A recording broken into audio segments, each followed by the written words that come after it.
eyes tested. Yeah. Maybe it's like you after a college party or something like that. It seems like he's in this permanent dream-like state. It's very well publicized that he loves a good bag of ketamine, and apparently it's medicinal, according to reporting. Oh, totally. Yeah, I'm sure it is. But whatever it is, it's got him acting really stupid. Here he is on stage at CPAC with a big prop. Big boy gets big prop.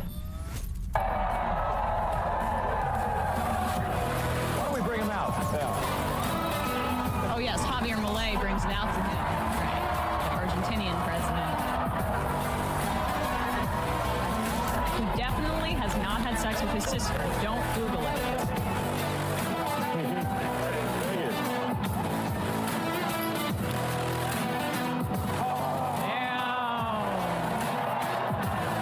This is the chainsaw for bureaucracy. Chainsaw. We see it's a chainsaw, you don't need to say it.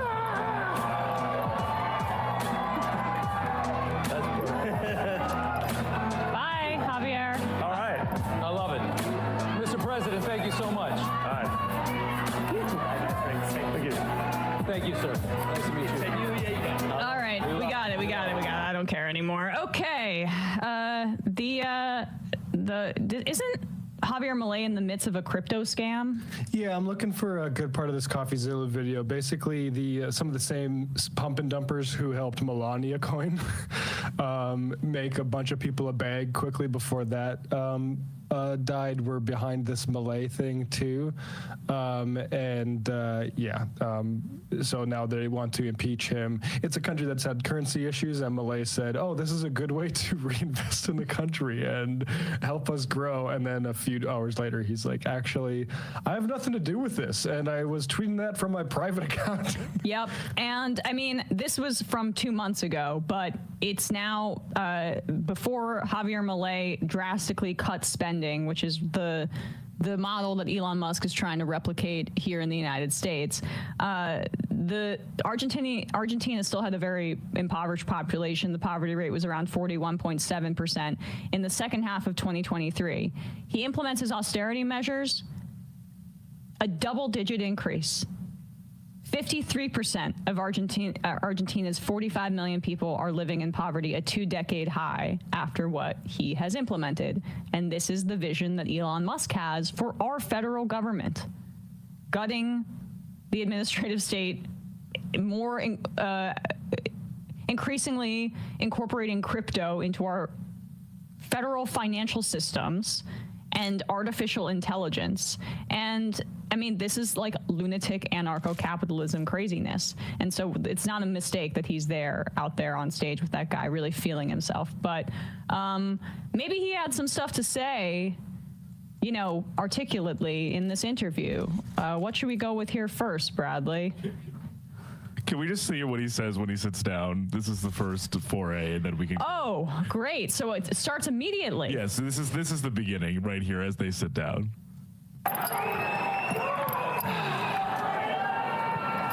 So, That was something. I am become meme. Yeah, pretty much. I'm living the meme. It's like there's living the dream and there's living the meme, and it's pretty much what's happening, you know. You're like, I think you're bigger. I mean, Doge started out as a meme. Think about it. Yeah, And now it's real. Isn't that crazy? It is crazy. But it's cool. So while he's doing this, I am become meme. His one of the women that he had a child with is publicly begging. He mailed his sperm to. Right. Yeah. I had a child with in a scientific way. Scientific way. All of his kids are done through the miracle of science and not the time-honored tradition of having sex. Has anyone asked this man if is Elon a virgin? he could be a virgin. A multiple father of like a dozen people and be a virgin. I mean, he's about spreading his DNA everywhere, but it doesn't seem like he's that interested in intimacy or even capable of it. Grimes, the singer who was with him for a while, please respond about our child's medical crisis. I am sorry to do this publicly, but it is no longer acceptable to ignore the situation. This requires immediate attention. If you don't want to talk to me, can you please designate or hire someone who can? Like a normal dad would have. Yeah, then we can move forward on solving this. This is urgent, Elon. Their child is having apparently a health crisis, but he can't even pick up the phone to get his assistant to help with that. He's busy with the chainsaw prop and the fat bag. I'm not giving any details, but he won't respond to texts, calls, or emails and has skipped every meeting, and our child will suffer lifelong impairment if he doesn't respond ASAP, so I need him to effing respond. And if I have to apply public pressure, then I guess that's where we're at. I mean, but the guy is dedicated to gutting the administrative state to make more money. I mean, he could be going to parties, as he's telling right-wing media. It's a little hard for me to believe. He could be going to parties, but he's so dedicated to making more money for himself to become the world's first trillionaire that, what do you know, you got to admire his work ethic. Working with the Doge groypers at the Treasury. But he also decided to weigh in on comedy. Just one more note on the child thing. I think people don't understand that Elon Musk he's less of, with regard to his trans daughter that sort of helped him set the spiral. That's not him being a disappointed father or disappointed bigot father. That's him being an unsatisfied customer. These kids that he has are, which is not to say like all IVF is serious, but when billionaires are doing IVF with multiple women who they barely know, how are people not like family values? Like what the hell is going on? Like, I mean, he's like a bad behaving maternity clinic owner or something like that. Family values was screamed at us for a great majority of our life as being a Republican value, and this guy is just spreading his sperm around because he has this natalist fantasy about ordering boys exclusively. Right. Weird, man. It's super weird to view procreation like this. I'm sorry. I mean, the guy's got many issues. I mean, I know he looks like a normal guy. Look at him. I mean, looks are deceiving, but this guy's a little bit crazy, although he's got taste and culture. I mean, we know he loves a good old 4-year-old meme. I become meme. Here he is, becoming a comedian. I mean, after getting booed off the stage at Dave Chappelle's show, so sad, he's dipping his toe back into the wonders of comedy. So, I mean, we're trying to get good things done, but also have a good time doing it, and and have like a sense of humor,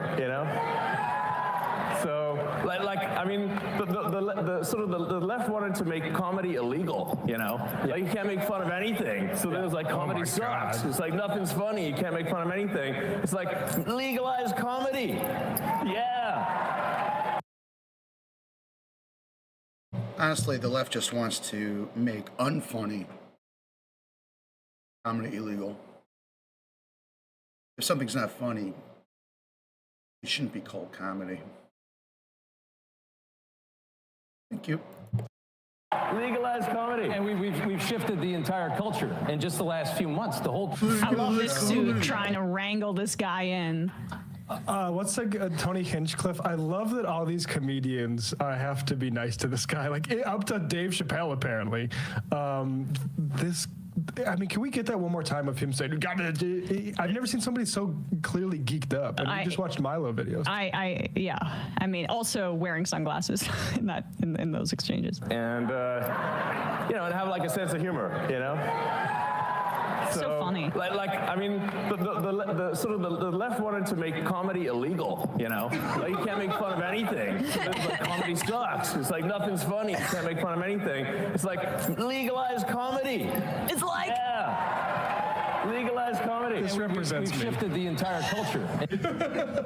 I feel represented. It's a little hard to say this when, like, all of the upcoming comedians who are exciting, even the legacy guys like Bill Burr is saying Free Luigi on ABC, actually pushing boundaries and saying things that might get him in trouble. Saying Free Luigi on the Jimmy Kimmel Show, you may not get invited back, but what these guys think is comedy is getting to say, like, the R word on Twitter, which every one of these little Elon Musk fans is so thrilled that they get to do. I mean, this is, when we talk about material benefits provided to you by the government, you know, if you vote for Democrats, your Social Security will be protected, your Medicare, your Medicaid, maybe you'll get some money back from the CFPB, and if we elect a progressive Democrat or a leftist, maybe we'll get Medicare for all, student debt forgiveness. Those are the material benefits you get for voting for Democrats. If you vote for Republicans, I guess you get the ability to say slurs again. So there's material benefits on both sides. You get to watch Kill Tony. Here he is, by the way, getting booed. This is when he attempted comedy last. Let's see. This apparently like almost necessitated a wellness check for him. He was so distraught by how badly this turned out, and it's a shame that he should try comedy again. He should try comedy again, even if that created a wellness check for him and he had to go to the hospital. I want him to put out a comedy special live. Give us 20 minutes. We won't say an hour. Yeah, open mic, and then however the public reacts to it will be, you know, it's almost like it's like democracy in action. If the public doesn't think it's good, then you have to go away forever. So true. Prove that comedy is legal again, Elon. I don't want to hurt you. Ladies and gentlemen, make some noise for the richest man in the world.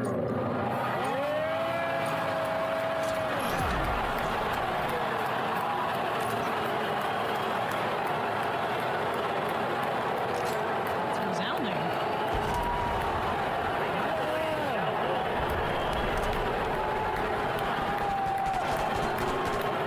He's so pathetic. Dave Davis.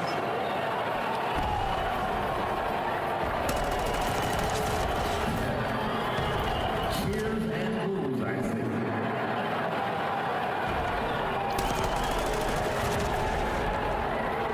Elon. Hey, Dave.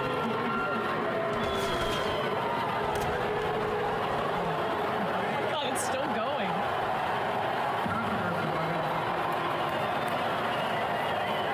We're expecting this for you. It sounds like some of them people you fired in the audience.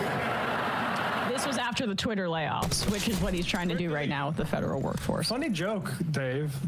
Yeah. Maybe you should have brought him up. Yikes.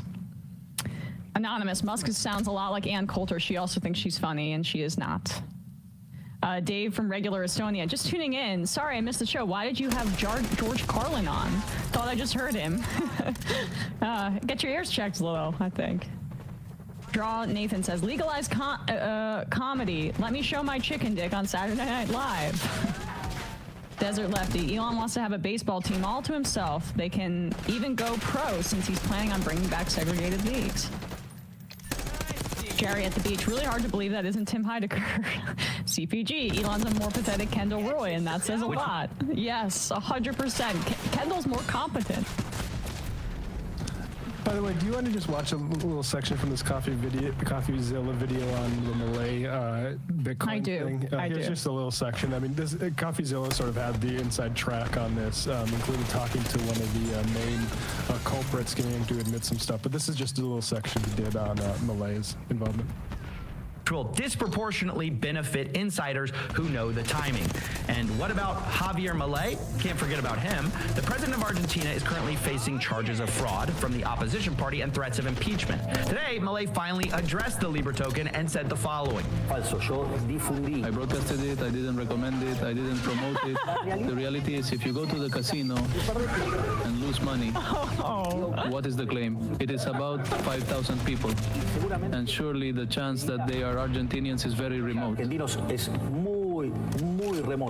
there you go. Pretty much your standard denial.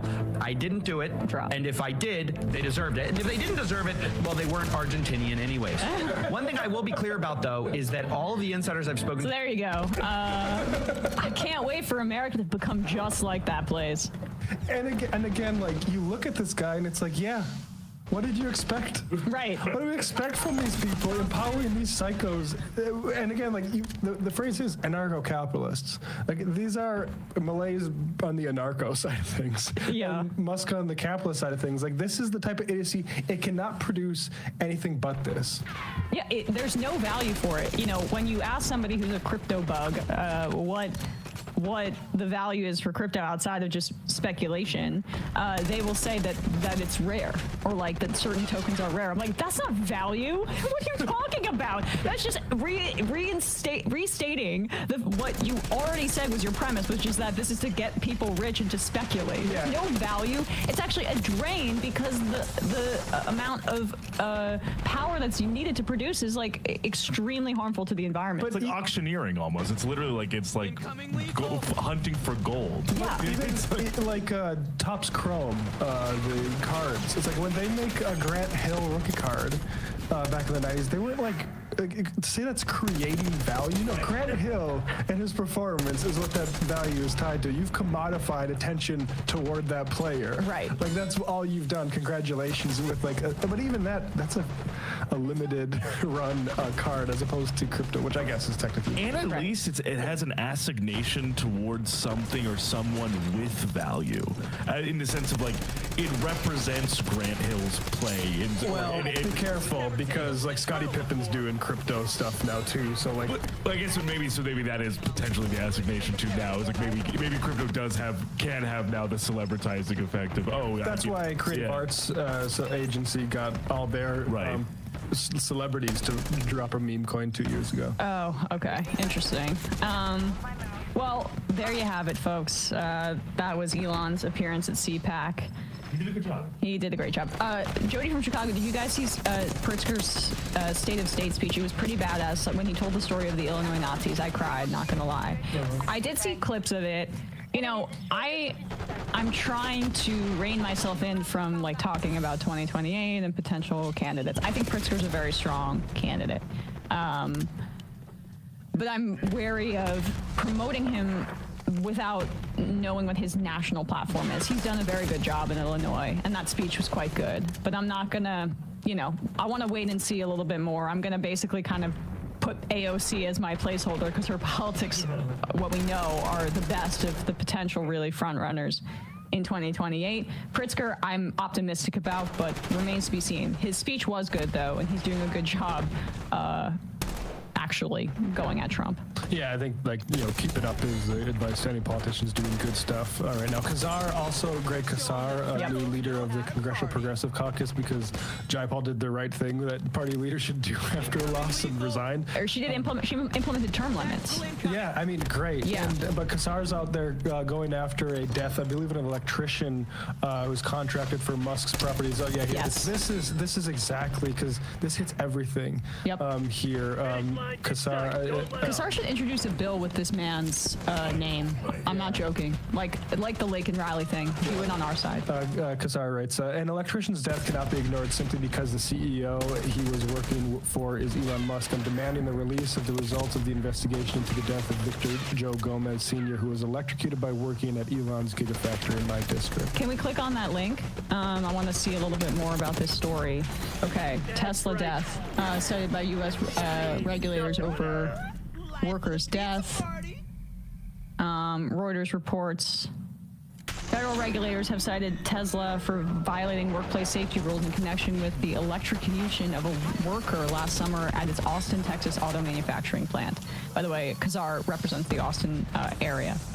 The U.S. Department of Labor confirmed the findings in a statement to Reuters. The investigation is closed and citations have been issued. The Labor Department said the matter was concluded in late January. Interesting. I would wonder how late in January? Did Donald Trump get into office at that point? Musk, who spent more than $250 million to elect Trump, now steers a newly created Department of Government Efficiency, blah, blah, blah. Okay, OSHA, there it is. Here are the details. OSHA launched the investigation immediately after the August 1st death of Victor Gomez Sr., an electrician working as a contractor at the Tesla plant in Texas, according to OSHA records and a wrongful death lawsuit filed against Tesla by Gomez's family. Gomez was killed while inspecting electrical panels at the site, according to the suit. The lawsuit alleges negligence and argues that the panel was supposed to be inactive but had already been powered up, resulting in Gomez's electrocution. Musk, Tesla did not respond to requests for comment. So Kassar is all over it here. I mean, and that's just like one example. Also, in Arizona, a woman was hit by a Tesla doing full self-driving.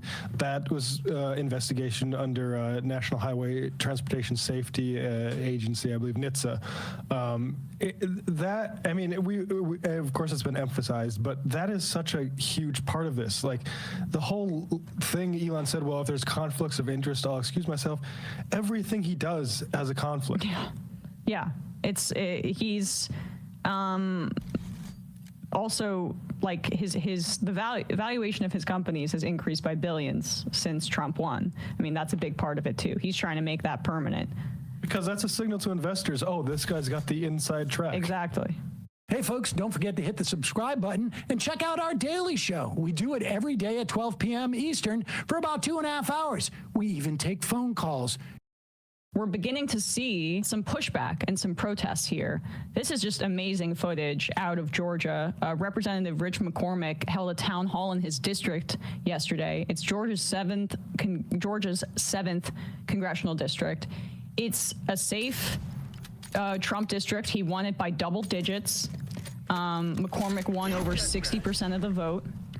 And it actually was gerrymandered a few years ago to push out a Democrat and make it so it was more favorable to Republicans. And this is the crowd he's speaking to here. Here he is. The woman speaking at this town hall is, she says she's a descendant of Patrick Henry, and that's how her comments begin, talking about Trump's declaration of himself as king and the actions that he's taking with the cuts and Doge, etc. Will be lost forever and tyranny will rise. I believe you know the rest of his speech. Something about give me liberty. It's clear from all the writings of our founding fathers that our great republic was never meant to be ruled by a dictator nor a king.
Sorry, I just have to point out that one of the sort of power grabby things Trump is doing is purging the FBI of anybody who investigated January 6th.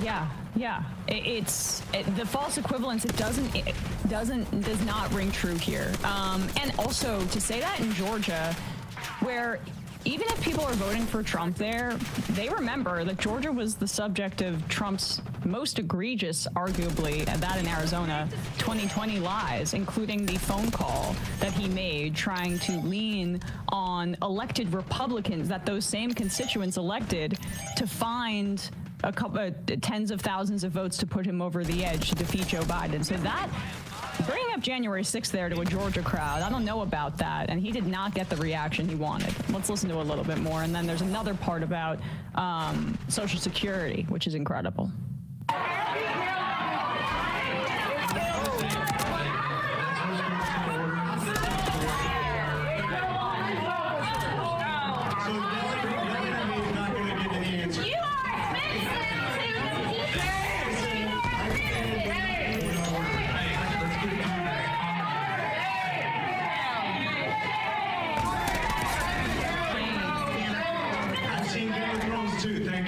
Let's go ahead and move on because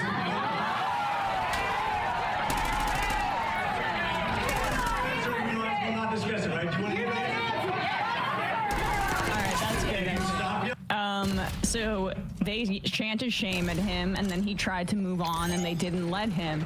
I mean, it's amazing. Here is another part of this town hall, which, you know, it's a shame that Sam isn't here to cover this, because this is exactly what he would have wanted to hear from a crowd. Here is McCormick trying to justify the Republicans' plans to cut mandatory spending, which basically includes Medicare, Medicaid, CHIP, the Children's Health Insurance Program, which is essentially Medicaid for kids, and SNAP, the food assistance program that feeds 41 million Americans a month on average. This is how they reacted to his proposal that it's the Republicans, they're all trying to do it, and Trump in public is saying that he doesn't want to cut Medicaid, but then he endorses the Republican budget plan, which guts Medicaid. Here's that reaction. Something that I'm willing to compromise, okay? We have solutions that we agree on. That I have 4 Democrats that said that they were willing to. We're not going to take it away from anybody who hasn't. We're not going to take it away, change anything for anybody who's about to get it. But maybe if you're 10 years away, you adjust it by 3 months. You're 20 years away, you adjust it by 6 months. You're 30 years away, you adjust it by a year. Lift the cap. When you have $36 trillion of debt, and you're the world currency, you're the standard world currency, and you're paying $1 trillion of debt interest per year, is not going to fix the eventual economic collapse of the United States. It's just not. It's just not. If you don't do something with Social Security, Medicare, and Medicaid, which is 75% of our budget, is mandatory spending. 75%. Google it right now. 75% of your budget is mandatory spending. We have a 30% deficit. If you cut all of your military and all of your discretionary spending, you still have a shortfall. We are heading towards a cliff of we will no longer be the economic standard of the world, which we've been since 1972, and you'll lose your place in history, you'll lose your buying power, your interest rate will go up, and you'll add $9 trillion. We're all trying to get through this. Let's be respectful while the congressman speaks. Nobody can hear when you're yelling. Oh, no one can hear when you're yelling? Oh, no. Your constituents are mad at you because you're talking about in like coded language, cutting into the most threadbare safety net, like in the Western world, basically. I mean, we barely have a social safety net in this country. People love Social Security and Medicare in particular, and they're not buying his BS here. Someone just chanted, raise the cap. It's not time to be quiet and listen to this sort of charlatan. It's time to scream him out of the room and make yourself heard. Right. This guy, this thing where they say lift the cap, and he goes into some sort of like Chicken Little scenario about the government collapsing. We need to lift that that cap and also just generally raise taxes on the type of people that put that guy in power. It is very simple, and the crowd knows that. The crowd says not only lift the cap, raise taxes. If we're in such a dire financial situation, why are people that you go to lunch with so flush? Why are their pockets so goddamn full? Everyone sees that. Everyone sees it because we have been slashing taxes over and over and over again. And all they're trying to do here is justify an extension of the 2017 Trump tax cuts, which, yes, it cut taxes broadly, but you know who got a majority of the tax cuts? The people at the very top. And that's how income and wealth inequality gets exacerbated. And specifically what the Republicans are trying to do, not about Social Security, we know what the answer is. I mean, amazing that audience just yelled it out to him. Because as Matt says, if you're worried about the budget, you know, there's a really, really easy way to solve it. It's raise taxes on the rich so that you can cut into the deficit. But when it comes to Social Security, first of all, yeah, it's self-funding, but it's lagging behind in terms of making sure that it's as protected as possible, because we refuse to raise the cap on income that is taxable that would help make it so that it is protected, because there's so much wealth concentrated at the top that is not subjected to the Social Security tax, because the threshold right now as of 2025 is around 176K. Then that, if you make 177K, all of that money that you're getting is not subjected to taxes that go towards Social Security. And when we have exacerbated wealth inequality, that means there's more money above that threshold. It's ridiculous. It should be, you could eliminate the cap and fund it so much so that the benefits increase. But even if you just raise it, we would be able to solve this situation entirely. But they don't want to tell you that. Because the real thing isn't balancing the budget. The real solution, and it needs to be stated so clearly for people, is to give tax breaks to the people that put them in power. So that's why when they say, like, if they politically speaking, they would like to not have to go after Social Security and all these programs. They obviously want to get rid of them. They hate people being served, but ultimately they hate how much it's costing them.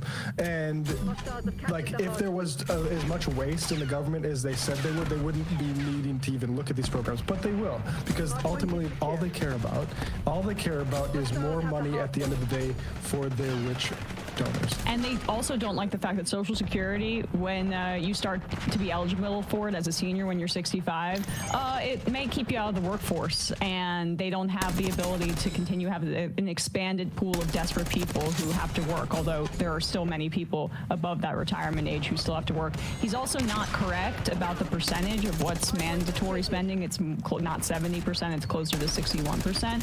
But what they're going for with the Republican budget is specifically Medicaid, which covers around 71 million people. But they're going to go after the 20 million people that were added under the Affordable Care Act expansion, which is probably the easiest for them to do.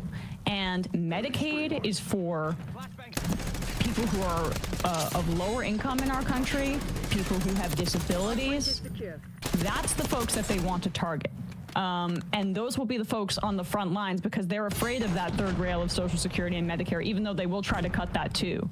But the people that are going to be first, who are immiserated by this Republican budget, will be are the poorer Americans and disabled Americans, with Medicaid being in their crosshairs right now. Oh, and also they're going to try to privatize Medicare and make it more Medicare Advantage, which is more costly, more inefficient, and fraud-laden. And more fraud-laden, but it makes some people rich. So I guess that's all that matters. It would be nice if the press could stop crediting this as some sort of efficiency and cost savings measure, and not just a bunch of rich people grabbing bags. Right, exactly right. Hey, folks, don't forget to hit the subscribe button and check out our daily show. We do it every day at 12 p.m. Eastern for about 2.5 hours. We even take phone calls. You should check that out. Hostiles have captured the hard point. Flying on fumes. UAV returning to base. Hard point is secure.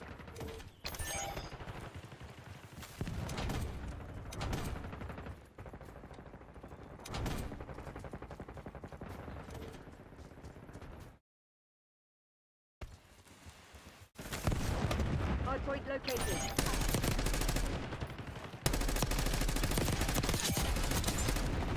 Another kill.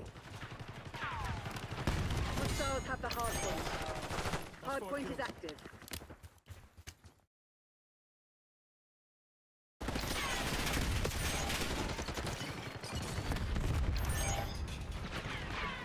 It's rare for the entire internet to agree on something, but when it comes to Johnny Somali, everyone agrees that he deserves everything that's coming his way. And while there's no shortage of obnoxious clout chasers on the internet, like Jack Doherty or Neon, most of them stick to causing trouble in the US. Johnny Somali, on the other hand, has managed to become public enemy #1 in multiple countries across the globe. Over the last couple of years, he's done every heinous act you can think of, from harassing female cops in other countries. Oh, you a bad bitch, I swear to God. You a bad bitch, I'll take you to dinner.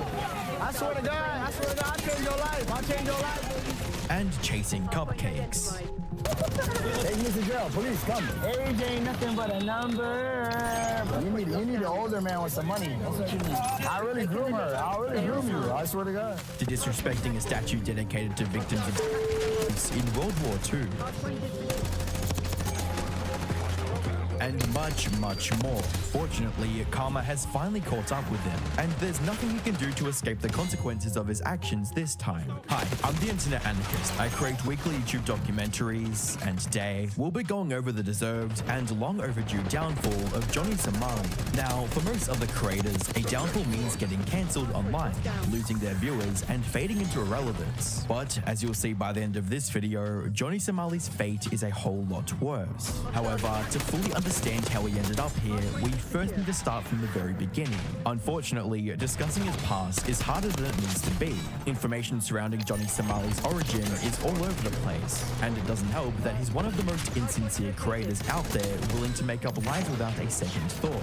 For instance, while he has claimed to be a quote former child soldier and Somali pirate in the past, his real identity is of a 24-year-old Ramsey Khalid Ismail who grew up in Scottsdale, Arizona. He graduated from Arizona State University with a degree in finance. More importantly, despite having Somali in his online name, he doesn't have any Somali heritage. My dad is Ethiopian. My dad is Oromo. I never denied that. I never denied that I'm half Ethiopian, half Indian. So the fact that he's tarnishing the Somali name for no apparent reason has left people from the country outraged, with one person on Twitter writing, "Somalis are not known to act like this animal. Somali people are a very noble people and hard workers. Respectful human being, although he not Somali and just running around with the title Johnny Somali. I would still like to apologize to the Korean people that were hurt." That said, one thing we know for certain about Johnny Somali is that he's always dreamed of becoming a globe-trotting content creator. You go to school for 4 years, you go work for 40 years, you end up in a cubicle with a suit on and a tie, getting the same salary as everybody else. Where's the mobility in life? I would rather take a risk and live a different life, you know what I mean? Live in different countries, meet new people. And that's why I kind of aspired to start my own business. And that's what I did. I ran a vape company for a while. I still run it now. And that kind of gives me the freedom and the income to pursue my passion, which has always been content creation. But I've never had the time to do it because it's either I was working or it's either I was in school or it's either, you know what I mean? And while there's nothing wrong with chasing such a dream, it's how you go about it that truly matters. And as surprising as it may sound, Johnny actually started off on the right path. In early 2023, he visited Thailand and started uploading travel vlogs on YouTube. These videos were extremely tame and, let's just say, normal, especially compared to his more recent content. However, almost all of these were just basic edits of him walking around Thailand, trying local food, and partying. They lacked any real substance, and most viewers found them boring and uninspiring, resulting in his channel growing at a snail's pace. In May 2023, he had less than 5,000 subscribers, despite uploading over 300 videos by that point. His dream of making it big was slipping further out of reach each passing day. Something had to change. But instead of working on improving his content, like any other sane creator would do, he took inspiration from the obnoxious antics of Ice beside him. People of Los Angeles, how are you? Don't mind us. I have a mental illness. If you come near me, you're gonna get mentally ill. And came up with a new plan.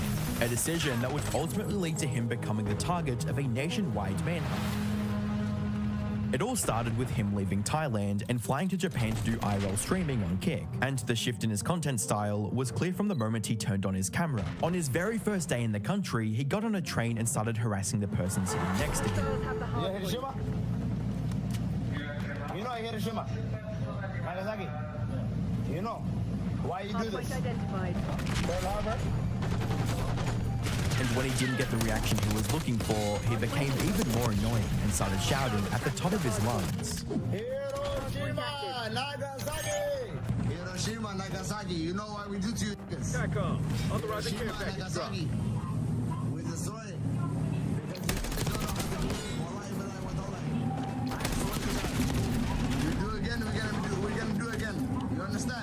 He didn't stop until a Korean American guy stepped in to defend the other passengers and finally shut him down. When can I expect a transfer? What? What do you mean? Where are you from? You know where I'm from? Where are you from? I'm from America. You're from America? Yes, so am I. You're from America. Yeah, you're being obnoxious. You know what we do to you? What do you do? We will do again. Do what? Hiroshima, Nagasaki. You understand? Do you think I'm Japanese? Where are you from? I'm from America. Where are you from? What's your name? Texas, buddy. However, before he had a chance to reflect on his actions, the clip of him harassing innocent Japanese people went viral on the internet. And while he received tons of backlash for single-handedly tarnishing the reputation of foreign tourists in Japan, with comments like, "As a black person who wants to go to Japan, this guy makes me so angry." Not to mention, he perpetuates the stereotypes of Westerners in general. And seeing how everyone wants to go to Japan now, the Japanese should be more strict with blacklisting individual tourists from entering their country if they behave like this. Like, he should have been immediately locked up and extradited for disturbing the public so badly. The attention also brought him thousands of new viewers, which was exactly what he wanted. Many people hoped that he would stop harassing others after achieving his goal of going viral. For Johnny, this was only the beginning. From there, he doubled down on being a public nuisance and started doing every obnoxious thing he could think of. From calling Japanese the Mulan language, Yo, this is in Mulan language. What does it say? This is in Mulan language. What does it say? to labeling Japanese people as NPCs. Real NPC activity right now. It's hella NPCs out here. This is crazy. These are NPCs, guys. We with the NPCs right now, bro. I'm with the NPCs out here. I'm with the NPCs out here. Really with the NPCs. Yeah, these are all NPCs, bro. And even blasting racist music on a train. There's nothing more NPC than going around calling people NPC. I'm so sorry. All in hopes of going viral once again. More haters is more views is more money. But you know what I say? I say the more haters is the more eyes watching, the more eyes watching is the more money, you know what I mean? Thank you for the publicity. I love all my haters, every single one of my haters. Thank you so much for watching, you know what I mean? I love every single one of my haters. Every single one of my haters. Every single one of my haters. I love every single one of you. Haters is my motivators, bro. The more haters, the better. The more viewers, the better. Thank you so much, guys. During one of his streams, he saw the Japanese IRL streamer Meowko and ran up to her without a second thought. You live right now? What you live on? What you live on? I am live on Twitch. Twitch? Yeah. How many viewers you got? I have like 2,000. 2,000? Yep. Now, this would have been totally fine under normal circumstances. However, Johnny was already banned from Twitch, and by approaching Meowko, he was putting her livelihood at risk. You see, Twitch doesn't allow streamers to show banned creators on their streams, and breaking this policy can result in a permanent channel ban. Fortunately, Meowko quickly realized who Johnny was and walked away. But instead of moving on with his day, he started cussing at her for trying to protect her online career. And then turn around. Yeah, bye-bye. Bye-bye. Get banned, bitch. Get banned, bitch. Get banned. You don't get banned, fuck with me. Oh, yeah, you better walk away. His rude remarks and confrontational behavior led to her breaking down in tears before ending the streaming. I'm so sorry, guys. Today, I really wanted to have a really great stream. She later expressed her frustration in a tweet, reading, "We worked quickly with Twitch staff to avoid having our account banned. I burst into tears because the taxi driver on the way back was so nice. I hope he leaves Japan soon. I felt helpless that I couldn't do anything, even though he was right in front of me. Thank you everyone for your concern." And while some people mocked her for overreacting, like this one person who wrote, "Playing victim, that guy didn't do much, what a crybaby," most were sympathetic to her experience, with replies like, "Glad to hear it. It's embarrassing this person is from the US. I hope they ban him from Japan. And sorry that guy harasses you and to the people of Japan. More importantly, these instances highlighted just how comfortable Johnny was getting in harassing others for clout. He was pushing his luck, and the Japanese public wasn't about to let him get away with it. Unfortunately, they severely underestimated just how shameless he could be. You see, many people had been trying to put a stop to him since the day he started streaming in Japan. In fact, the same day his train clip went viral, a Japanese man tracked him down and showed up for a confrontation. No problem. There's no problem. Over to the It's no problem. No. No, we good. Hey, we chill. Somebody. We good. Come on, man. We good. But instead of getting physical or trying to intimidate Johnny, he simply wanted to talk and to make him realize the error of his ways. Oh, cool, peace. Okay, so we have a peace or what? Yeah, peace. Peace, and then let's do peace. I want your reason. Why? Somebody, okay, somebody give me money. No. Somebody give me money, and I said, say it. No. So I said it on the train. You say it? Yeah. Somebody give me money. Somebody? You know, donation. So who? Somebody on YouTube and Twitch. YouTube comment? Yeah, YouTube comment, give me money. No. They say it. No. You understand? Understood, but it's not good. He naively believed that a civil conversation would be enough to change Johnny's mind, but he couldn't have been more wrong. Johnny also got slapped by another Japanese man the very next day for his clown behavior on the train. I hope nobody in the chat was saying weird. If I go back and whoa, what the fuck?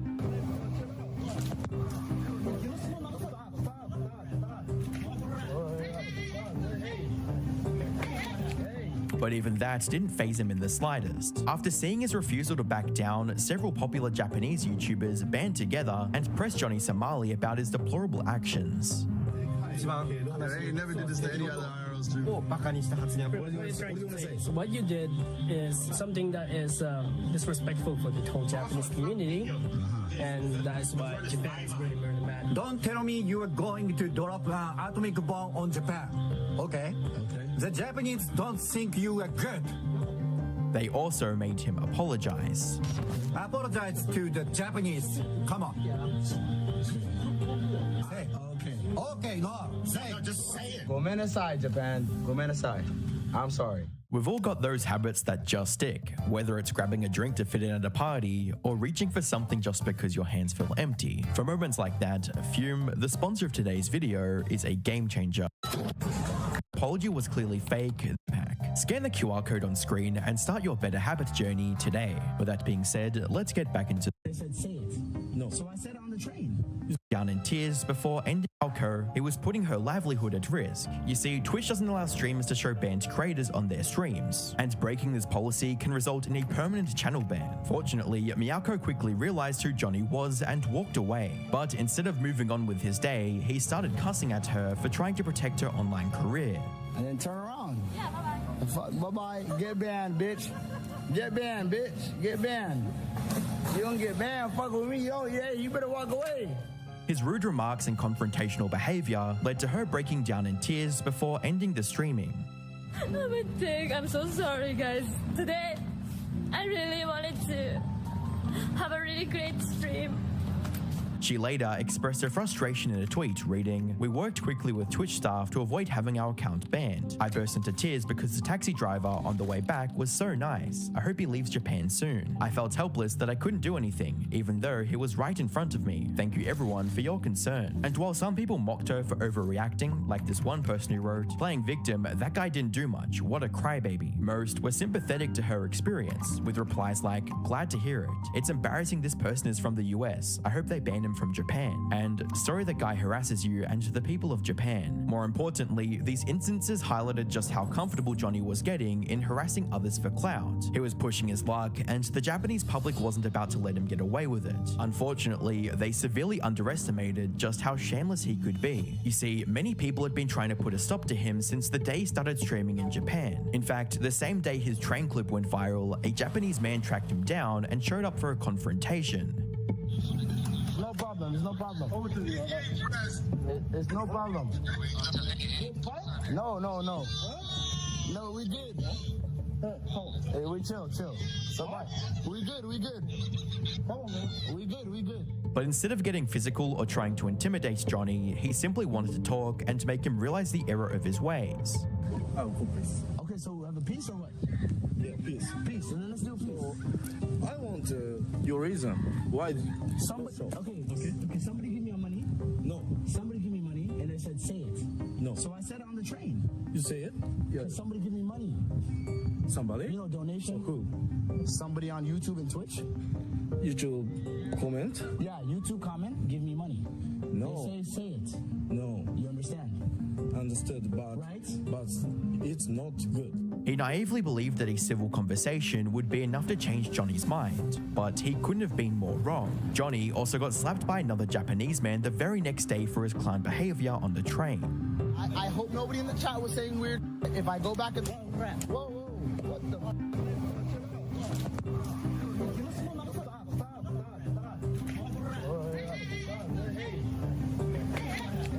But even that didn't faze him in the slightest. After seeing his refusal to back down, several popular Japanese YouTubers band together and pressed Johnny Somali about his deplorable actions.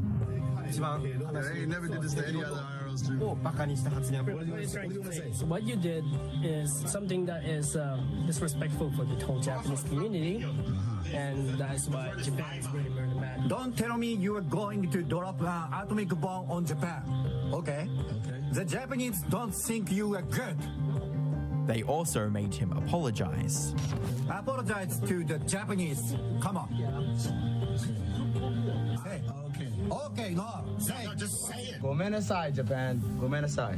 I'm sorry. We've all got those habits that just stick, whether it's grabbing a drink to fit in at a party or reaching for something just because your hands are empty. For moments like that, Fume, the sponsor of today's video, a free Fume topper with your journey pack. Scan the QR code on screen and start your better habits journey today. With that being said, let's get back into the video. And while his apology was clearly fake, this confrontation scared him enough to go back to Thailand for a few days. However, it didn't take long for him to make his way back to Japan. Maybe he thought the Japanese people had forgotten about him by then. Unfortunately for Johnny, the Japanese didn't forget, and he learned this the hard way. Just jump in Discord right now. Hop in Discord.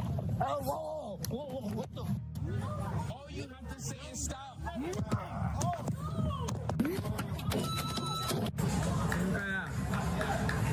But in Johnny's twisted minds, these incidents were nothing more than viral clips that brought him even more viewers, so he continued on the same path. That is, until he crossed the line and found himself in the back of a cop car. It started with him walking into random warehouses and harassing the people working there for no apparent reason.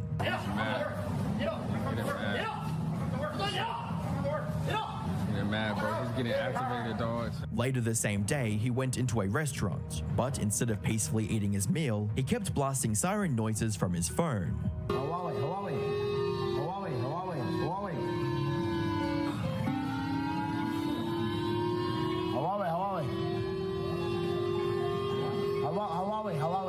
Chinese phone. And as a YouTube comment pointed out, he wasn't just playing some random noise, he was deliberately trying to ruin the day of as many people as possible. The comment read, "That siren he played in the restaurant is the one that sounds every time North Korea files a missile that's heading for Japan's mainland. It's a sound that causes Japanese people actual anxiety, so that's why people got so upset. This also explains why the cops were called, leading to Johnny getting arrested the next day.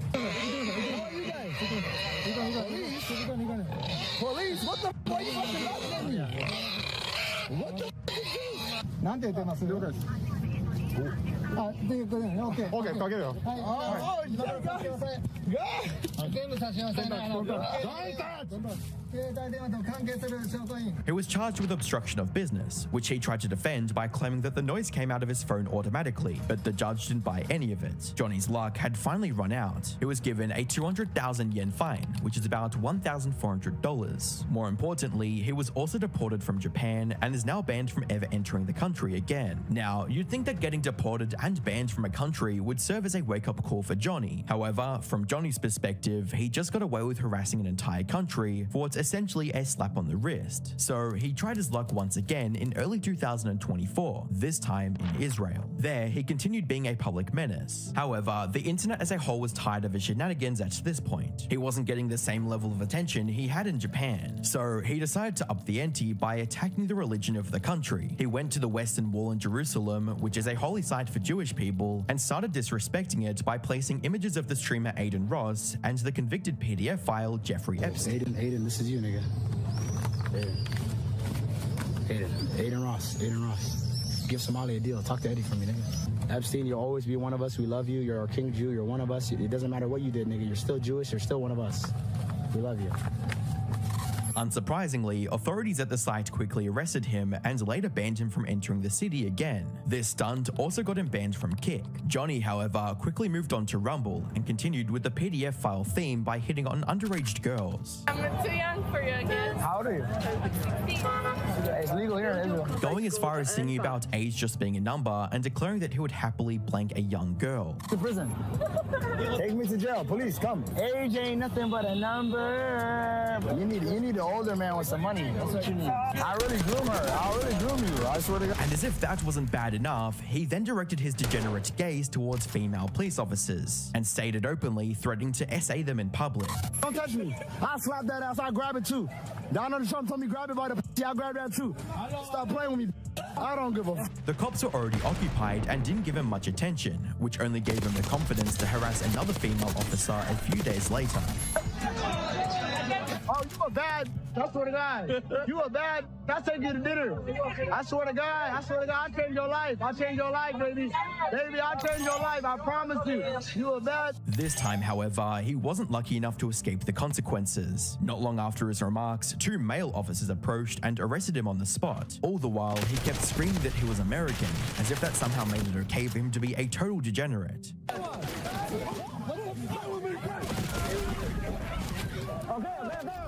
Go. What the fuck? Okay, now go.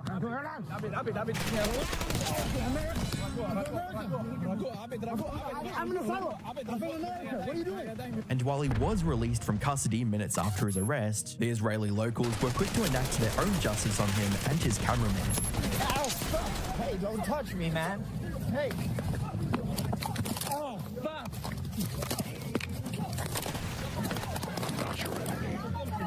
The group that confronted him also ran off with his streaming equipment, and the people on the internet couldn't have been any more happier. He deserves it. He has no respect for anything. I see absolutely nothing wrong with this. This also forced him to leave Israel and find a new target for farming content, which brings us to the country that's set on making an example out of Johnny Somali, South Korea. He visited South Korea in September of 2024, and like last time, it didn't take very long for the internet to turn against him. Just days after entering the country, he decided to disrespect the statues of peace by covering himself in baby oil and doing an obscene dance in front of the statue before kissing the statue's lips. For those who don't know, the Statue of Peace is a memorial to Korean women who were forced into slavery by the Japanese army during World War II. Put simply, he was trivializing and mocking the horrors South Korea experienced during the war, all while broadcasting to an audience that either didn't know better or worse, found it entertaining. But instead of showing any remorse for his vile actions, he reacted to himself being on the South Korean news. He was just happy about getting more publicity. Little did he know at the time, this brief news coverage was about to change his life forever. As a comment on YouTube pointed out, don't be so sure you will get away with this and leave Korea in one piece. Koreans don't tolerate that kind of disrespect. In the meantime, he continued being his annoying self by harassing passengers on buses and blasting loud music on trains. Now, it's important to note that by this point, Johnny was so full of himself. Bro, why are you being racist to other people in other countries? For money. For clout. I've said it many times. I don't give a fuck. I have no morals. I'm a fucking sociopath. I don't give a fuck. Any beating he took became a viral clip to further fuel his quote success, and his encounters with law enforcement ended with nothing more than a slap on the wrist. So when viewers warned him about the consequences of being a jackass in South Korea, he proudly dared the people of Korea to swing at him. Swing on him I was waiting for him to swing on it. I was waiting, bro. I was waiting for him to Ready. Twitter, come. Hank is here tonight. We're not scared. Maybe he thought that South Koreans would behave like the Japanese, where they would confront him about his antics, but ultimately let him go after a discussion and an insincere apology. Korean people wanted to show him what happens when you disrespect the culture of a country and harass its citizens. This marked the beginning of a nationwide manhunt for Johnny, where people would find him no matter where he went and took their time teaching him a lesson in respect.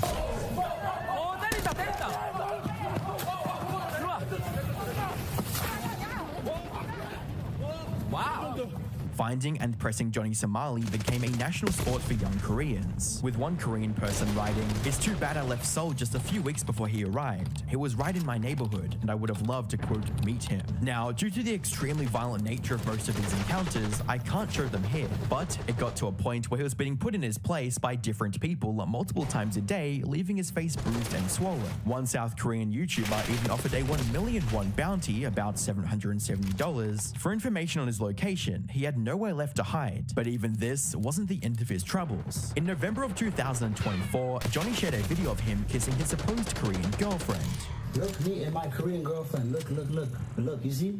Y'all niggas jealous, y'all niggas getting pussy like this. The girl in the video was Korean streamer Bong Bong IRL, who had nothing to do with Johnny, and the footage he showed was completely AI generated. However, using AI to create such videos is a massive crime in Korea with up to 7 years in jail time. So when Bong Bong IRL filed a report against him, he got arrested almost immediately. She eventually decided to drop the charges a few days later, probably just to avoid interacting with him in any way. However, before Johnny could celebrate being free, he got arrested again, this time for obstruction of business. This is because in his early days in Korea, Johnny visited a Korean convenience store to try the famous instant ramen. But just like he did in Japan, instead of respectfully enjoying food, he started a commotion by spilling water all over the convenience store table,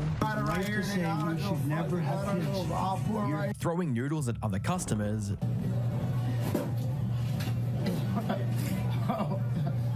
disrespecting a store employee,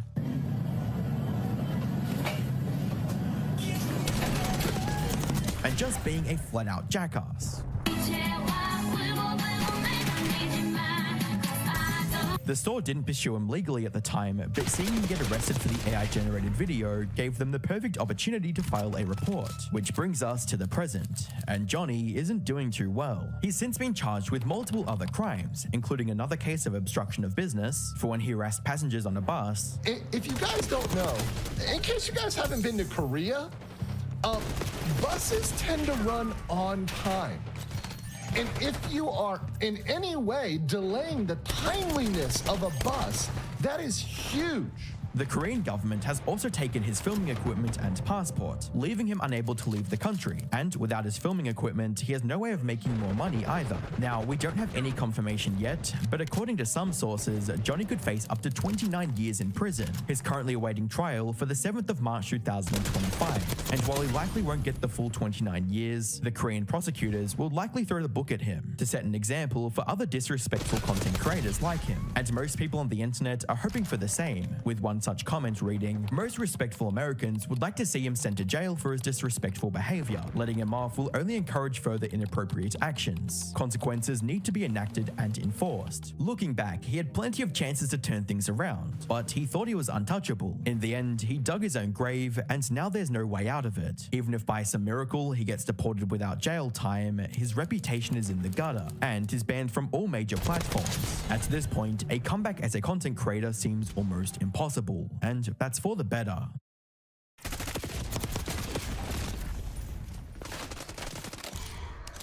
Hunter, if you're watching, I mean, we actually are a very funny community. We make jokes all the time. This is not the normal vibes of the community, okay? The one chatter does not reflect the broader. It's a very fun community. We love jokes, unless you hate jokes, in which case,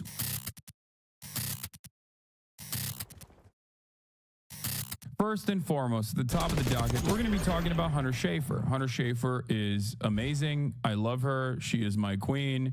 I have a standing invite, an open invite to Hunter Schafer to come on the broadcast anytime, any place. I will go to her if she needs it. I would love to have her on the broadcast, obviously. She's amazing. And it's not because, and don't get like weird thoughts in your mind. It's not because she's insanely hot. Obviously, that is not a bad thing, but also because she literally got arrested for protesting Israel at 30 Rock. Anyway, that was awesome. That was very cool. She has not replied to my DMs. It's fine. I'm not hurt by it. You know, she's probably too busy and doing movies and also getting her feet scanned by Hideo Kojima. It's okay. It's okay. It's not the end of the world. It's fine. I'm not disappointed that she has not replied to my DMs. She's probably very busy and also, you know, working on stuff. But like I said, open invitation to Hunter Schafer whenever she wants, anytime, any place, to come on the Hasanabi broadcast. Eric, all right. That's. I'm washed. I'm so washed, dude. Hunter in the Mugler Angel Elixir ad is a literal goddess. Yeah, she didn't see it, and I'm not hurt by it. I think it's normal. It's cool. I like that she has not replied to my DMs. I think it's okay. It's cool, actually. Anyway, let's continue. So, as we talked about before, the Trump administration did a bunch of insane things, and one of the first executive actions they took was to, for no real reason whatsoever, declare that there are only two genders, and also you have to, you know, forcibly have your gender be your gender assigned to you at birth. You know, and for that reason, of course, many trans people who had to go and get new passports in this new administration literally got the wrong sex on their passports. Hunter Schafer is a prominent and very famous example of that. Here she is talking about her experiences. Let's take a look. Hello, Internet. I don't really post much these days, but I had a bit of a harsh reality check today and felt like it's important to share with whoever is listening. So I'm sure most of us remember on, I think, the first day of Trump's presidency, he signed an executive order to declare only two genders recognized by the state, male and female, assigned at birth. And as a result of this, which I wrote down because I want to get... For the record, if you're wondering, what's the point of all this? It's cruelty. Literally nothing else. It's such a hollow, such a shallow, pointlessly, unnecessarily cruel thing to do. And also, not only is it cruel, but it's also obviously unproductive. Okay, it's unproductive and chaotic because absolutely zero people look at Hunter Schafer and go, that's a man.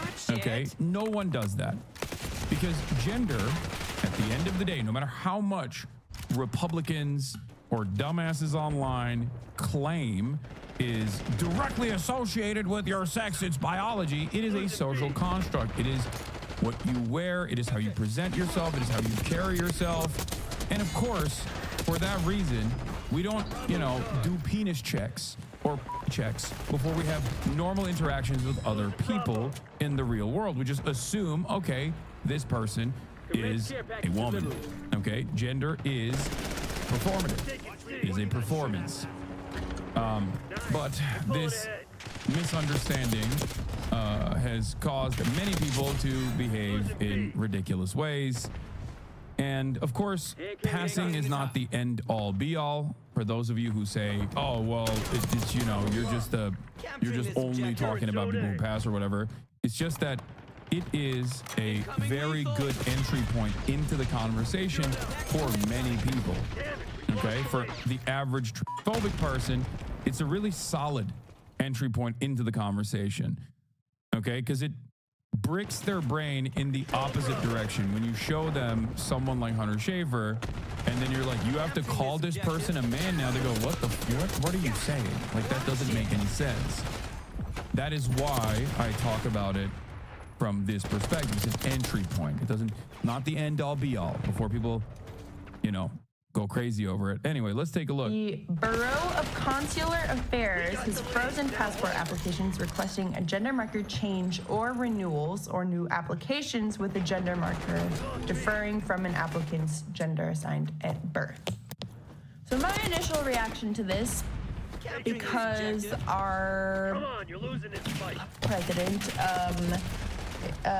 you know, is a lot of talk, was like, I'll believe it when I see it.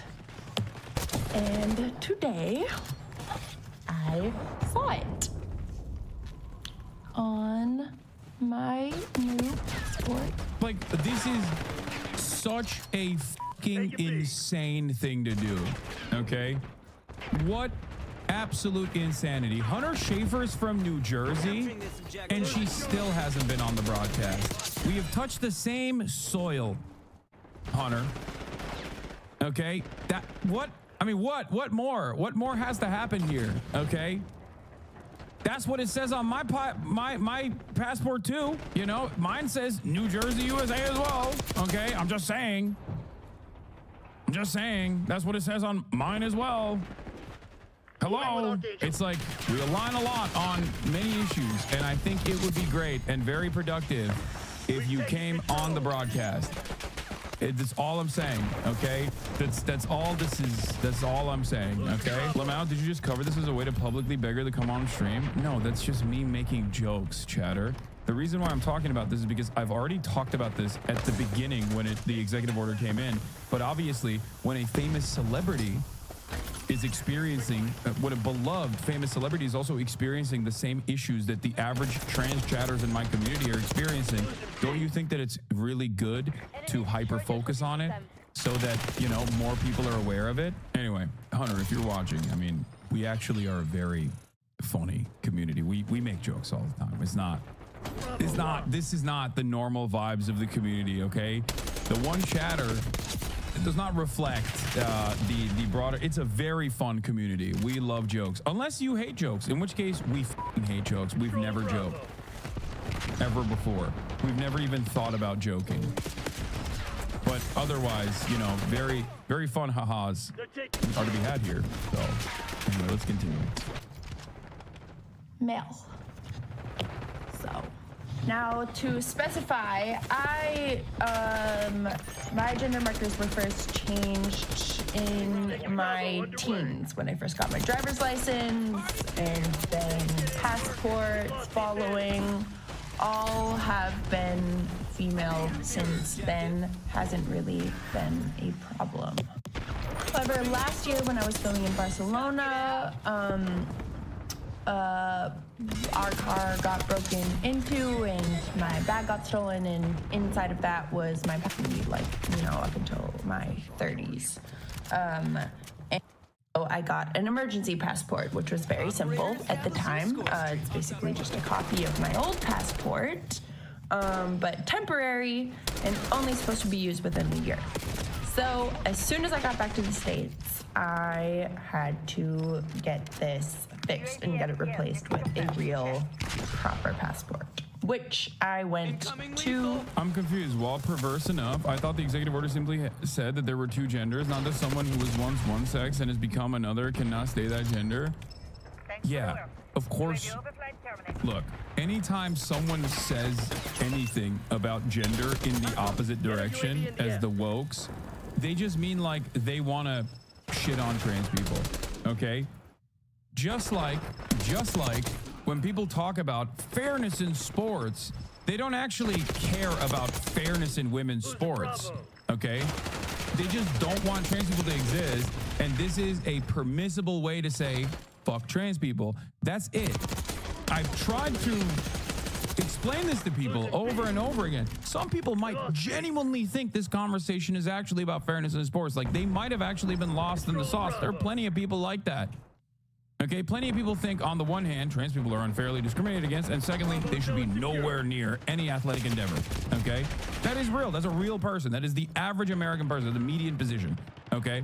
Having said that, the conversation was started specifically on the boundaries of finding new ways to say trans people should be eradicated from public existence. That's it. And that is precisely what's going on here as well. They'll say, oh, only 2 genders. Come on, that makes sense. And then they'll turn around and go, also, if you are a trans woman, you're going to have male on your passport. If you are a trans man, you're going to have female on your passport. Doesn't make sense. It's about trans women specifically. Trans men are still allowed in men's sports. Yeah, but it's also just simply trans women participating in sports is not about fairness in sports, okay? That's just a way to traffic this issue in a way that is permissible and dare I say popular in broader public opinion. It's just about saying trans people are weird, gross, and immoral and shouldn't exist. That's it. That is the entire purpose of it. Yes. Obviously, people like Hunter break the brains of many average Americans due to the fact that not only do they pass, but also are insanely pretty. But beyond that, trans men also, in a similar vein, break Americans' brains. Like they can't comprehend it. They can't understand it.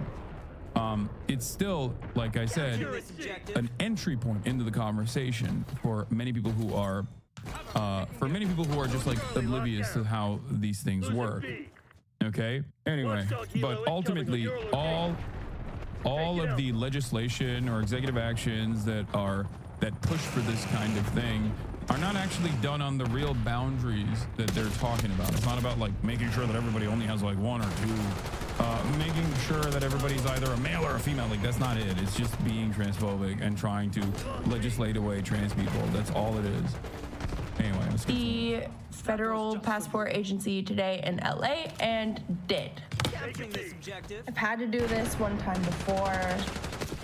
No part of the process was different. I filled everything out just like I normally would.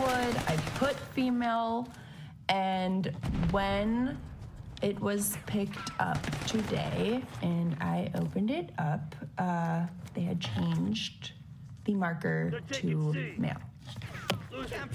I'm not making this post to fearmonger or to create like drama or receive consolation. I don't need it, but I do think it's worth posting to sort of note the reality of the situation and that it is actually happening. And I was shocked. I was shocked because I don't know. I just didn't think it was actually going to happen.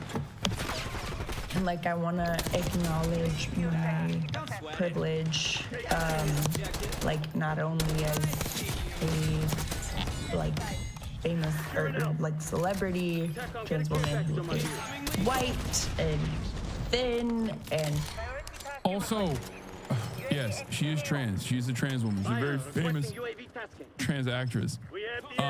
For the record, like, I think the point here is like, at least from where I'm standing, like, if it happens to her, which of course it was going to happen to her, because she is trans at the end of the day, it can have, like, think about how much harder it is for the average trans person who also doesn't have the same finances that she has or didn't have understanding parents early on that were obviously super woke and allowed her to take hormone blockers initially, like puberty blockers initially, or some trans people that don't want to completely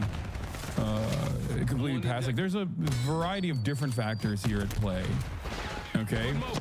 And it is infinitely harder for everybody else. That's why I think it's important for public figures like this to actively come out and speak on their experiences. What is her name? Has she been in anything big? Yes, Hunter Schafer I guess her most famous thing is Euphoria, right? I mean, she's been in a bunch of stuff since then. I can adhere to like contemporary beauty standards and I can participate in all of that. And I pass and it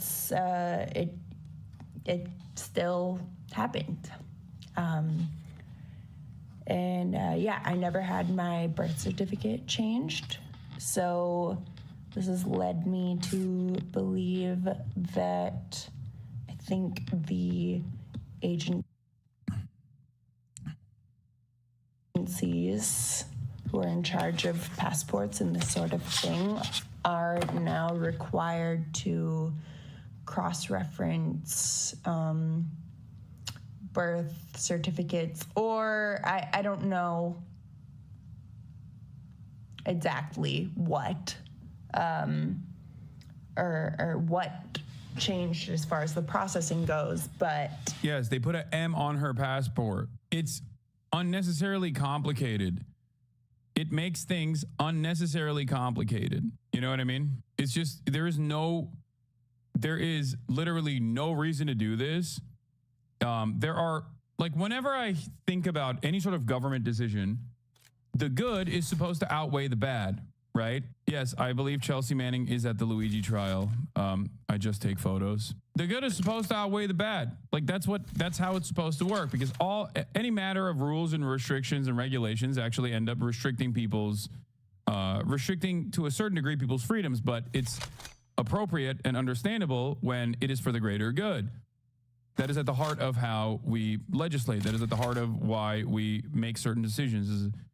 And you're supposed to democratically vote on the government to make these kinds of decisions and yada, yada, yada. But this kind of action is not even remotely,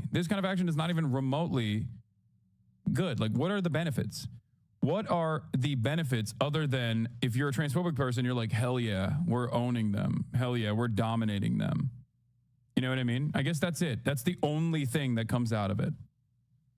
Right? And there are many issues, many complications that arise when you make these kinds of decisions. Like, when she travels now, if she goes to any other country, she's at the mercy of the border guards there. Like, they might actually give her issues, right? Because of the sex marker on her passport. Everywhere that she has to use her passport, she is going to run into issues.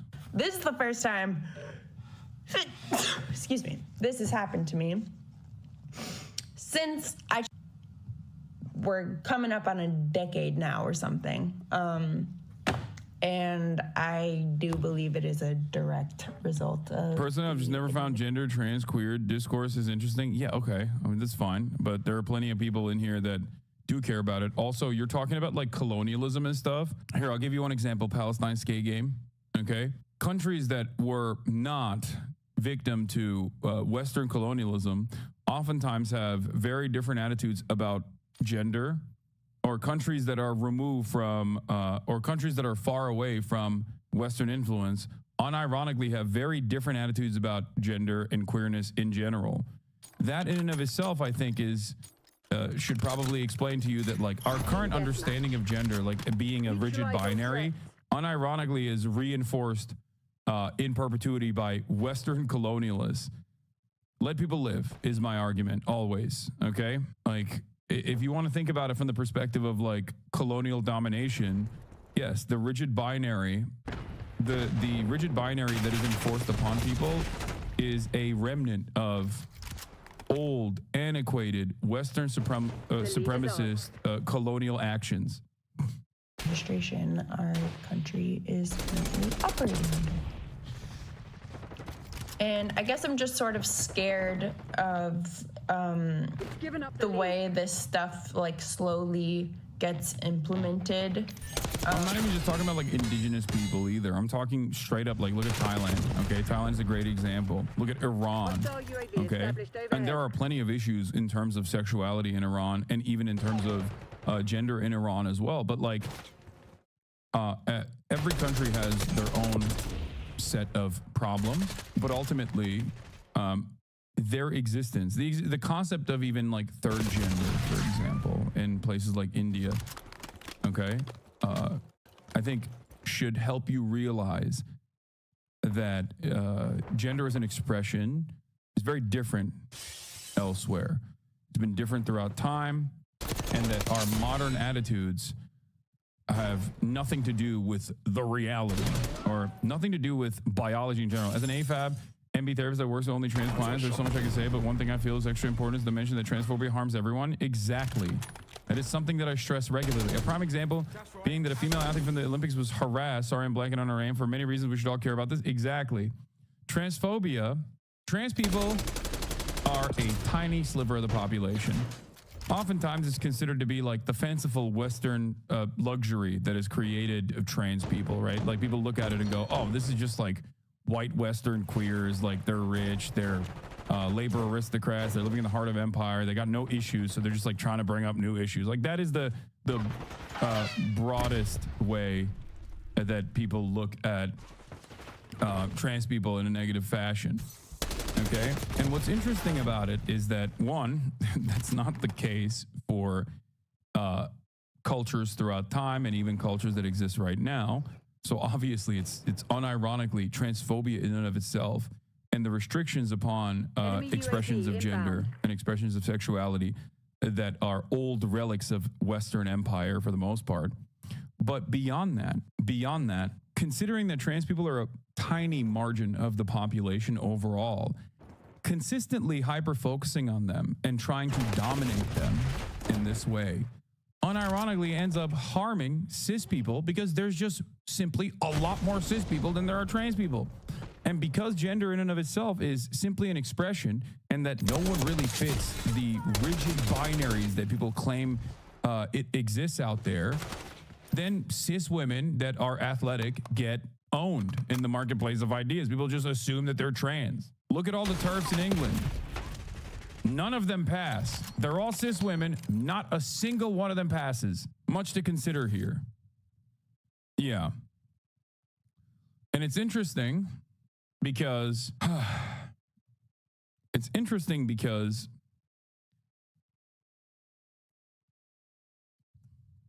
I think TERFs, especially TERFs that are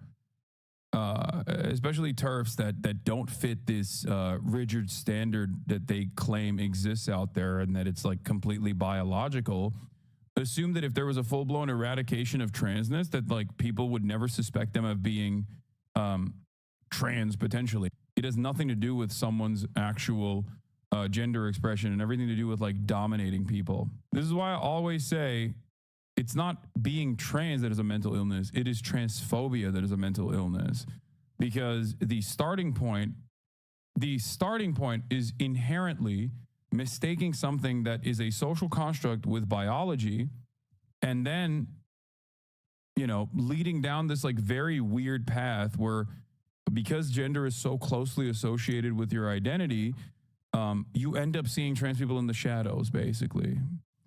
That's where you arrive at transvestigation, which is the highest state of transphobia. And transvestigations, the concept of suspecting any and every person of being trans, potentially, makes you an insane person. There are transvestigators out there who literally think their own parents, they suspect their own parents of potentially being trans. They inevitably suspect themselves as being trans, potentially. Okay? It's a hyperfixation. And it leads you further and further astray. It leads you down this this mental illness pipeline. You know? So I always say, let it go. Let people exist. You know? Give them room to breathe. If it doesn't harm you, why do you care? What is your problem? You know, because things just sort of like start happening. I think as we've seen in like historical rises of fascism and this sort of, everything that this new administration. Please address the fact that this entire argument is based on the difference between sex and gender, and the passport says sex on it. Are we going to ignore that? This could be solved by adding a line to the document to differentiate between the two. Yeah, it doesn't matter, because everybody understands that what is on the passport is just simply gender. Okay, this is not like a semantics argument that these guys had a oopsie on. Okay, they're very clearly, very deliberately putting that there and changing it by force. Okay, and also even sex is not a binary. So what do you do then? Like, even the biological aspect of sex is not a fucking binary. They used to say that only two genders, man and woman, sex. And then they had to learn more about they've had to forcibly change the conversation. Ben Shapiro went from calling sex binary. Ben Shapiro first said it's gender is binary. Then, of course, they had to change the conversation a little bit to say, oh, no, that's just sex. Sex is biology. Gender is something different, but it doesn't matter. Sex is associated closely with your gender. Then they had to also say, okay, maybe sex itself, considering intersex people, considering all this other stuff, is also not a binary either. Okay? So now they say it's, what is it? Bimodal? Like there's two planks that you are either close to or not. Give it 10 more years. They'll be talking about abolishing gender at this point. You know what I mean? Because you just can't deny it. You can't deny the reality. It's just the cat's out of the bag. You know what I mean? Cat's out of the fucking bag. You just can't do anything about it. There's no way to just like, unless you do forcible suppression, which is what the government, which is what the administration wants to spend its limited resources on, seemingly, you're not going to be able to get away from this reality. You know, people are trans. They've always been trans, and they're going to continue being just like people are gay. And they're always going to be gay. There are excellent courses on gender out there, and I believe the MB folks have real pain and real experience. I just think eventually we're going to be like, oh no, we went all in on this and failed to center acute forms of socioeconomic pain. No, I rarely ever talk about trans issues specifically from the perspective of identity, and I always maintain the position that, like, when you're doing advocacy or when you're writing policy, when you're trying to win elections, I don't center trans people and defending trans people as the main point of contention, because I'm not a fucking Democrat. I'm not a fucking liberal. I often will remind people that all of these things that are being done for the sake of pure cruelty and nothing else is being done as a simple distraction, because any kind of cruel action that the administration engages in against trans people like this is a moment that they could be fixing your healthcare, is a moment that they could be fixing the potholes, but they choose not to do that sort of stuff because that would require actually governing for the population and not just simply using the government as a way to distribute more wealth and resources back to the most powerful people on this fucking planet. Okay? And that trans people do not exist in a magical space outside of the regular economic pressures that everyone else experiences. Trans people are working in the workforce alongside all of you. Trans people also have to pay rent. Trans people also have the same exact issues, relationship issues, monetary problems. They experience all of this alongside you. But then on top of that, they also have this additional problem that they have to deal with, which is why I often say it's none of your damn business, and why do you care? How does this harm you in any way? And that is precisely the reason why Republicans try to find an answer for that desperately, and the only answer they can come up with ultimately is, oh, well, they're all pedophiles, or they're all transing the children. It's a falsehood, it's ridiculous, it's a harmful lie that they present over and over again, but they do that for basically everything. Everything has to be built around a complete fucking lie. You know? Kind of represents, you know, there's a lot of talk, and then things start, and we start to normalize the circumstances we're under, and I just feel like it's important to share that it's not just talk, that this is real, and it's happening, and no one, agencies, no matter their circumstance, no matter how wealthy or white. Yeah, by the way, they did this with gay people too, with the exact same terminology, with the exact same attacks. But because of legislation, well, one, because of activism, and because of people constantly pushing and pushing and pushing, trans people included, once it became impossible to avoid the elephant in the room that gay people do exist, okay, and the American legislative body changed, okay, then it was over. It was done, okay? It was done. It was over. So Republicans looked for a new target. They couldn't just as easily shit on gay people now, even though they still try. Make no mistake, okay? They still try, but overall, most people are just like, yeah, I don't care about this. I still believe in my heart that the same will happen for trans people inevitably, okay? But there will always be these kinds of regressive hiccups along the way. But no matter how hard you try, you cannot suppress the truth, okay? That's it. Whether it be heliocentrism or the existence of trans people, you just can't suppress the truth. You can try. You can do as much harm as you possibly can. Okay? But the cat's out of the bag, you know? Orb mentioned. Exactly. Heliocentrism is never actually suppressed. This is a myth. It says Age of Mythology. Let me push for a myth, okay? Or pretty or whatever. Is excluded. This is real. I also want to say, I don't give a fuck that they put an M on my passport. It doesn't change really anything about me or my transness. However, it does make life a little harder. Personally, I haven't tested it out yet. I'll find out next week when I have to travel abroad for the first time with my new passport. But I'm pretty sure it's gonna come along with having to out myself to like Border Patrol agents and that whole gig much more often than I would like to or is really necessary. And this is just my personal circumstance. And thinking about other trans women who this might also be happening to, or other trans people, you know, the list only gets longer as far as the intricacies that come along with the difficulty that this brings into like real. Wait, what? So where was she before? Why didn't she say anything during the election? She's never been an activist. She enjoyed her religious life and never said a word during the election. Now she's surprised by everything. Before the election, Hunter Schafer literally got arrested. What have you done? She got arrested at an anti-Israel protest. What have you done? You know, that's crazy. Like, what do you want her to? What do you want her to do? Firebomb the Capitol? Like, what are you talking about? That's crazy.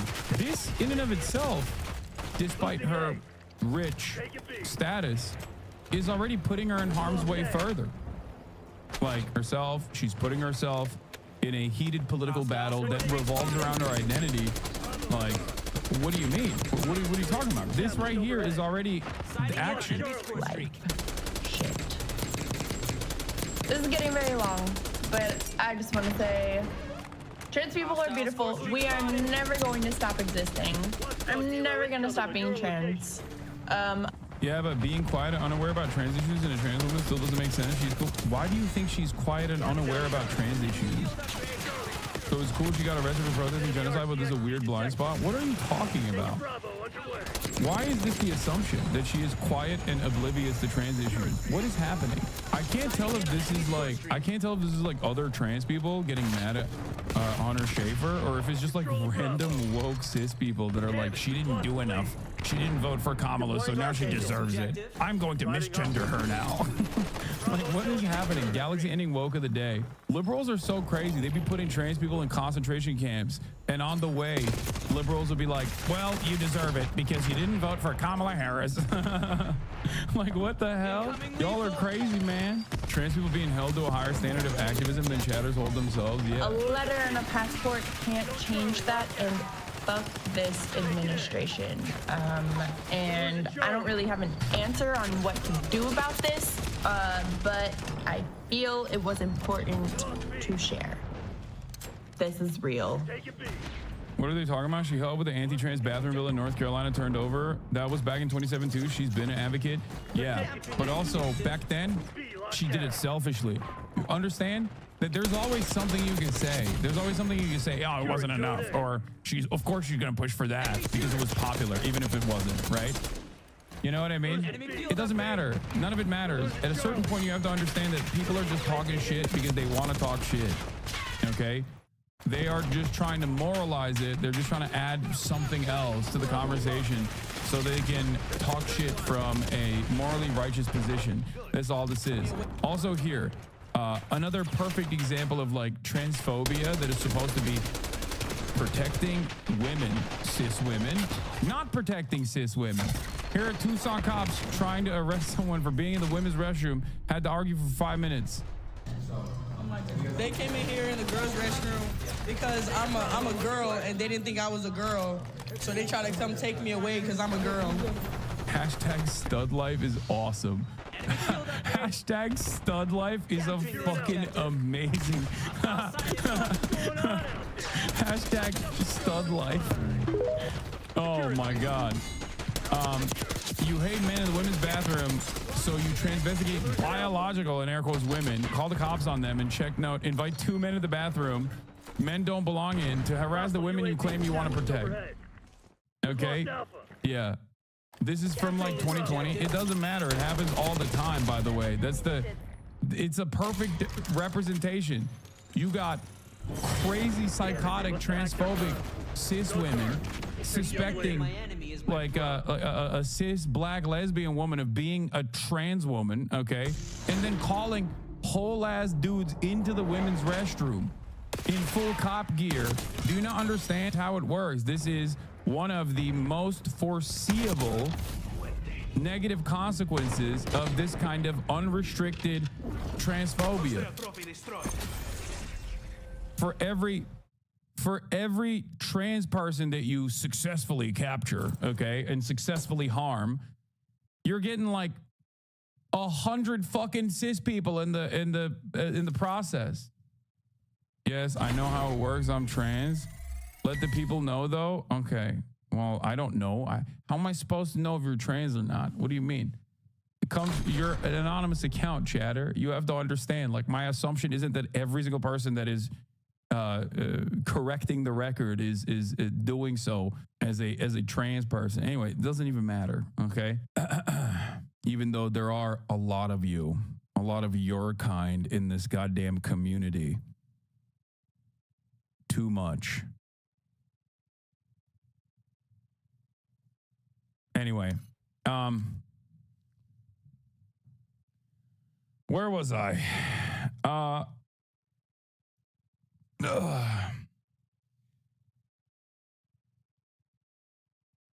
No, I know they meant that let the people know. Why would you say that so ominously? Because I'm a foe, dude. And you know who else is a foe, apparently? Liv Agar. I welcome Liv Agar to the LGBT foe community in open arms, okay? Thank God. Finally, someone brave enough to be a foe openly.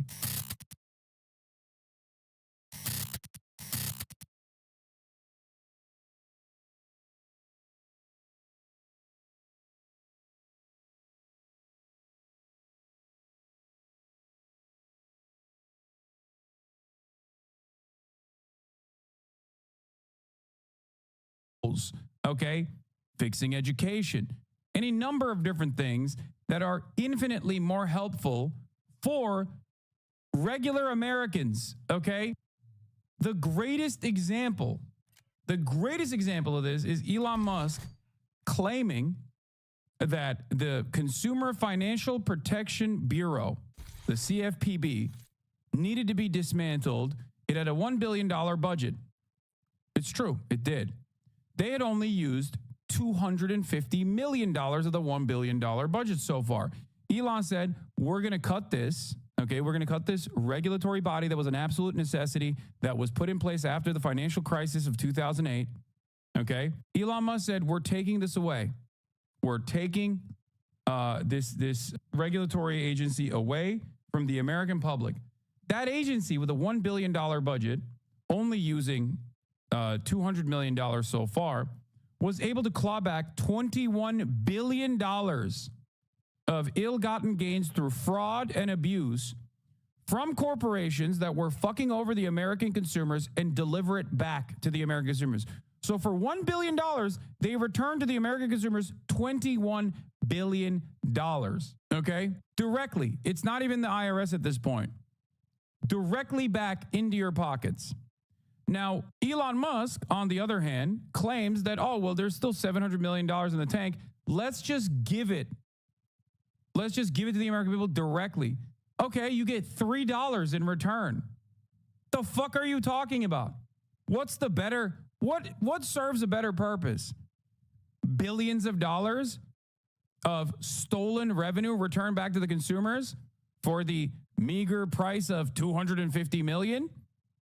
With an agency that could continue working. Clearly, corporate corruption has not gone away. They're still doing fraud. Okay? Or $3 in your pocket. What do you think? What do you think is better? What do you think is a smarter use of resources? The reason why I explain this process is because it is one of the clear-cut, it's an example that they refuse to reckon with, because there is no defense of it. It is such an obvious instance of eliminating an agency that was protecting consumers from billionaire corporations and billionaires that were stealing from you. Okay? People like Elon Musk and his buddies hated the CFPB and they wanted to eradicate it. And then you'll get $3 in return. When the agency existed, you were getting hundreds of dollars in regular frequency if people were stealing from you. If corporations were stealing from you, CFPB goes in, they forcibly claw back those